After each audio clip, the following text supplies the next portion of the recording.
મધ્યપ્રદેશના વિદર્ભ પર બનેલા ડિપ્રેશન અને ઉત્તર પૂર્વ અરબી સમુદ્રમાં સર્જાયેલા ટ્રફના કારણે રાજ્યમાં હજુ પણ 2 દિવસ સુધી વરસશે વરસાદ આગાહી કરી છે રાજ્યના હવામાન વિભાગે। હવામાન વિભાગના મતે આજે રાજ્યમાં સાર્વત્રિક વરસાદ વરસશે તો આવતીકાલે એટલે કે રવિવારના સૌરાષ્ટ્ર અને ઉત્તર ગુજરાતમાં વરસાદનું જોર યથાવત રહેશે। જો કે સોમવારથી રાજ્યમાં વરસાદનું જોર ફરી ઘટી જશે।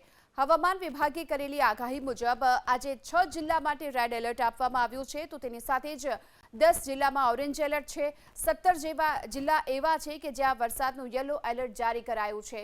અમદાવાદ, આણંદ, સુરેન્દ્રનગર, રાજકોટ, બોટાદ અને ભાવનગર જિલ્લામાં વરસાદનું રેડ એલર્ટ આપવામાં આવ્યું છે તો તેની સાથે અમરેલી, કચ્છ, મોરબી, ભરૂચ, પાટણ, અરવલ્લી, ગાંધીનગર, સાબરકાંઠા, મહેસાણા અને બનાસકાંઠામાં વરસાદનું ઓરેન્જ એલર્ટ અપાયું છે।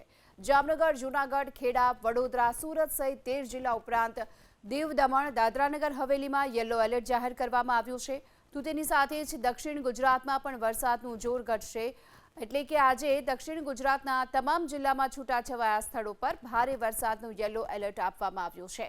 સૌરાષ્ટ્રની વાત કરીએ જ્યાં કોસ્ટલ એરિયા જામનગર, પોરબંદર, જૂનાગઢ, દ્વારકા, ગીર સોમનાથમાં વરસાદનું યલો એલર્ટ જાહેર કરવામાં આવ્યું છે।